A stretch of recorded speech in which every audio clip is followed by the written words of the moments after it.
pong senador. Ako po ay neophyte kung tawagin. Napakainam po sana kung pakitaan niya ako ng magandang asal at ipakita sa akin na ganito, iho, ang pagsasabi ng I'm not finished. Hindi yung I have the floor with the burning eyes and the very high voice. Na nagtatali-talinuhan ng matching, nauutakan pa rin. Salamat po, Mr. President. Hindi kayang po siguro mas importante kung rules of the Senate ang pinag-uusapan natin. So, ang ibig pong sabihin ba niya na hindi kayang mahumingi ng paumanhin ng isang veteran senator? Para sa kanyang pagtaas ng boses? Yun po ba? Nakikita ko po ang matamis ng ngiti ni Senator Kiko Pangilinan. Napakahirap po bang sabihin nun? At kailangan pa natin umabot sa ethics? Anymore. Moreover, unlike the former Senator Enrile et al., who availed of the rights and remedies of Philippine laws and courts, Senator De La Rosa will be deprived of all this, as he will be banished to foreign land on the other side of the planet, beyond the reach of Philippine laws, and forever detached from his family and constituents. Therefore, if the sponsors are sincere in their desire that Senator De La Rosa be accorded the same rights and remedies as those enjoyed by Senator Enrile et al., they should not allow his surrender to the ICC. They should instead withdraw Resolution Number 395. The sponsors recognize that under Republic Act 9851, it is the regional trial court that has exclusive original jurisdiction over offenses constituting crimes against humanity.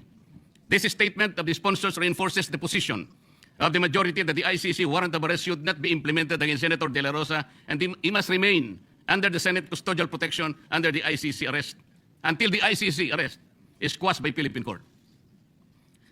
First, Section 18 of RA 9851 provides that it is the Philippine Regional Trial Court that has exclusive original jurisdiction over crimes against humanity. Section 17 allows the transfer of jurisdiction to a foreign court only by way of extradition and provided by the Philippine court, provided the Philippine court is unable to try and decide the case. Therefore, RA 9851 itself bars the ICC from taking jurisdiction, the acts attributed to Senator De La Rosa.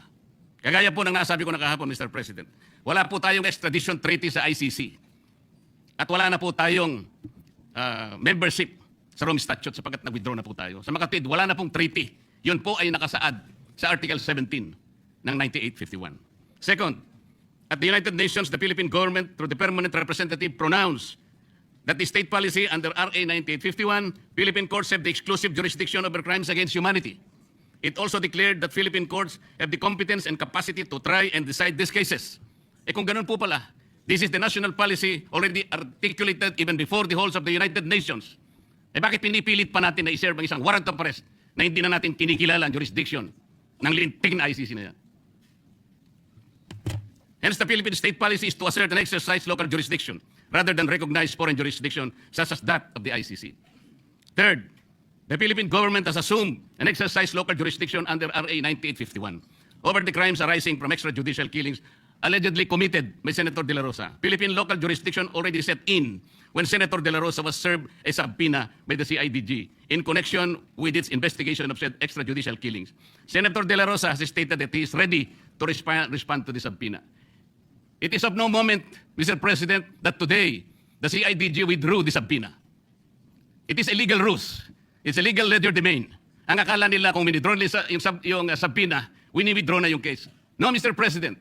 The case is kicking and alive. It triggered already the jurisdiction of our National Prosecution Service and eventually the courts of this country. The crimes under investigation by the CIDG are the same crimes for which the ICC has issued a warrant, Mr. President. Under the principle of complementarity, said ICC arrest warrants can no longer be enforced because there is now a genuine domestic investigation and prosecution currently taking place in this country. The assumption of jurisdiction by Philippines over the acts attributed to Senator De La Rosa and the person of Senator De La Rosa automatically and absolutely bar the ICC from exercising jurisdiction over the same acts and on his person. These circumstances, and by reason of the principle of complementarity and the Rome Statute, strip the ICC, Mr. President, of its jurisdiction. Therefore, given that the sponsors themselves admit that under Republic Act number 9851, Philippine courts have exclusive original jurisdiction over the crimes for which the ICC has issued an arrest warrant against Senator De La Rosa, given that the Philippines have assumed jurisdiction over said crimes when it served the subpoena on Senator De La Rosa, and given that Senator De La Rosa will respond to the subpoena, said sponsors cannot but agree that the ICC warrant of arrest should not be enforced on the good senator. It should be borne in mind, Mr. President, that the protective custody granted to Senator De La Rosa is for the sole purpose of ensuring the following. First, that only Philippine warrant of arrest, not an ICC warrant of arrest, will be enforced against him. Second, upon service of Philippine arrest warrant, he shall enjoy all the rights and privileges granted by the Constitution and the laws of the Philippines. Third, that he can avail of all Philippine administrative and judicial remedies and processes. Fourth, he shall remain in Philippine territory where he can exhaust all said administrative and judicial remedies and processes. And finally, and most important of all, the jurisdiction that the Philippines has assumed over his alleged crimes under R8 9851 must be exercised to the total exclusion of the ICC. Finally, Mr. President, the sponsors of Senate Resolution number 395 question the constitutional and statutory basis of the resolution granting Senator De La Rosa, the protective custody of the Senate. These purposes, Mr. President, are legitimate. They do not contravene any Philippine law. In fact, they ensure that the Philippine laws are respected and enforced in Philippine territory to the exclusion of the Rome Statute that the Philippines no longer recognize by reason of its withdrawal therefrom. The protective custody granted to Senator De La Rosa addresses not only an extraordinary threat to his liberty, but also an existential threat to the integrity of the Philippine Senate, and by extension, a grave peril to the independence of the Republic itself from foreign interference. It is a threat emanating from a source that the Philippine Constitution laws did not anticipate. A foreign entity, Mr. President, the ICC, which jurisdiction is not only questionable but also lost due to the Philippines' withdrawal from the Rome Statute. The protective custody addresses a threat whose profound ramifications include regime change and outright interference in the sovereign affairs of the Philippines. To give inroads to the ICC is to enable it to structurally alter the Philippine Senate and disenfranchise Filipino voters whose votes for the arrested senator will be rendered futile and meaningless. The ICC will agencies as its own puppet and tools and hold hostage Filipino officials, civilian and military, against whom it can initiate prosecution anytime and in perpetuity. The Senate's custodial protection is born out of self-preservation, which is the first law of nature for both men and institution, Mr. President. The Philippine Senate has granted custodial protection to witnesses in order to ensure the continuity and integrity of its legislative hearings.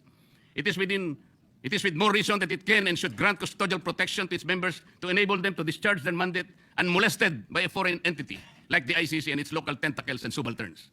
The Philippine Senate and its members enjoy privileges and immunities under the Constitution and law so that they may discharge their functions effectively, efficiently. Specific privileges and immunities were designed to address the usual disruption to these functions. However, they did not anticipate disruptions from a foreign source. Thus, a purposive interpretation of the Constitution and laws is necessary in order for the Philippine Senate to meet new forms and sources of challenges. For this reason, Mr. President, it adopted Resolution number 44 and implemented the same with respect to Senator De La Rosa. The Philippine Supreme Court did not also see it coming. It has to do its job and rise to the occasion, Mr. President.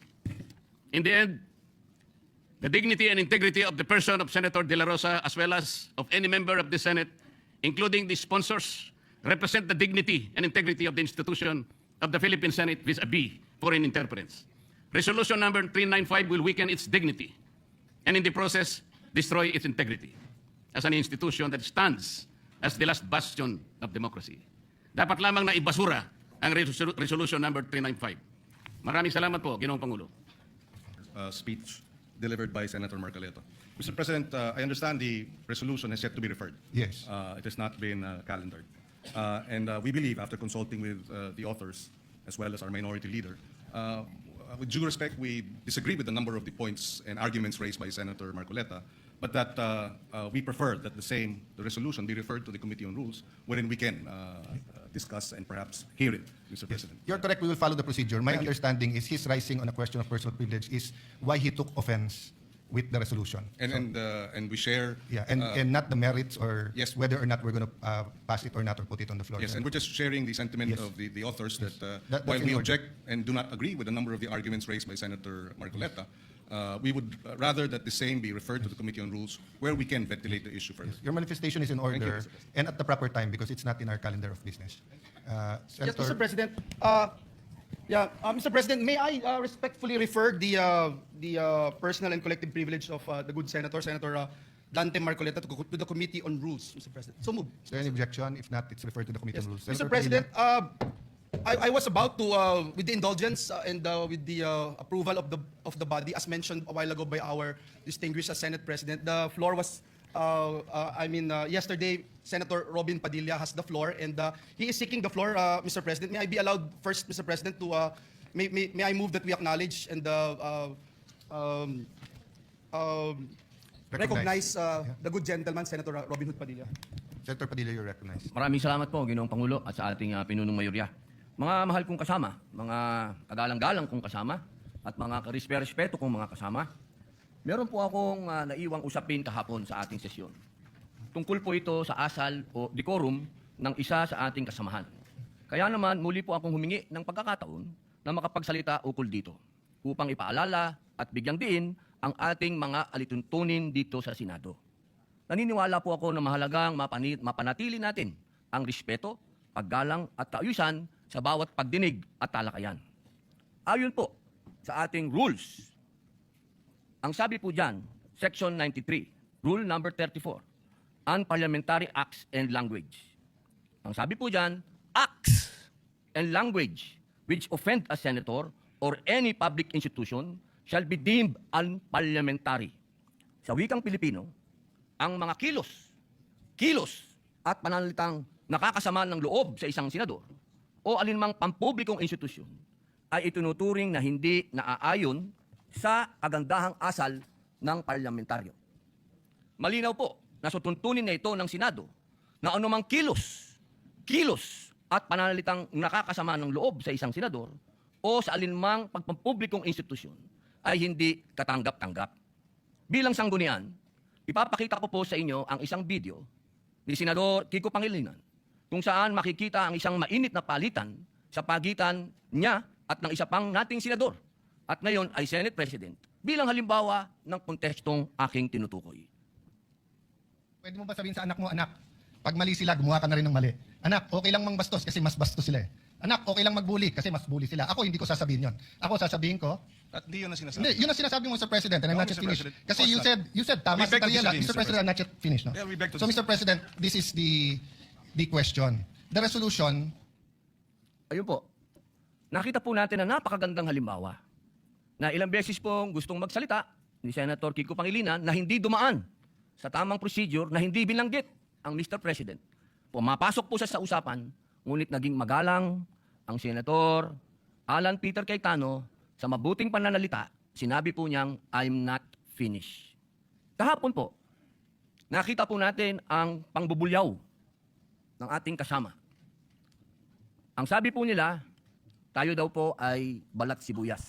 Hindi po yan pagiging balat sibuyas. Ito po ay nasa rules of the Senate. At ang sabi din po ng ating dating Senate President, na ito daw po ay nangyayari talaga, nagsisigawan. Mga mahal kong kasama, kung ikaw ay nagsasabi ng iyong talumpati at ikaw ay passionate, okay lang yun. Pero para sigawan mo ang kasama mo, nasaan ang rules of the Senate? Si Ginoong Kiko Pangilinan ng ating senador ay ilang beses na pong senador. Ako po ay neophyte kung tawagin. Napakainam po sana kung pakitaan niya ako ng magandang asal at ipakita sa akin na ganito, iho, ang pagsasabi ng I'm not finished. Hindi yung I have the floor with the burning eyes and the very high voice. Ladies and gentlemen, on record po ito. Nangyari po ito on record sa Senado. Humihingi po siya ng pag-abot ng kamay sa akin, hindi na on record. Paano ko po tatanggapin ng kamay niya? Ginawa niya yan on record. Kaya sana po, hinihingi po natin bilang pakikisa sa aking dasal, na siya ay, kung siya talaga ay nais niyang mag-abot ng kamay, on record, sabihin niya mismo sa plenaryo na siya ay nagkamali.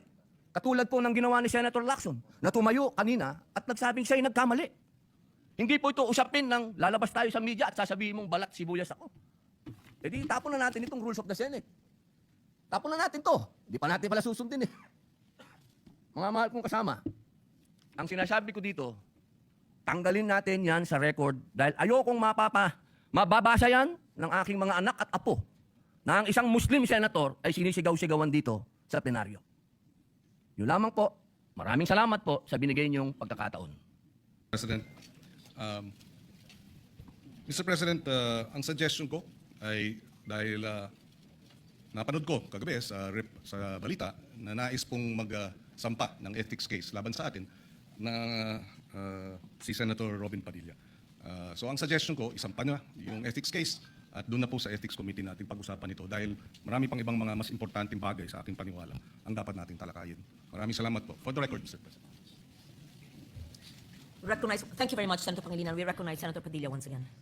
Wala na po siguro mas importante kung rules of the Senate ang pinag-uusapan natin. So, ang ibig pong sabihin ba niyan na hindi kayang mahumingi ng paumanhin ng isang veteran senator? Para sa kanyang pagtaas ng boses? Yun po ba? Nakikita ko po ang matamis na ngiti ni Senator Kiko Pangilinan. Napakahirap po bang sabihin nun? At kailangan pa natin umabot sa ethics? May I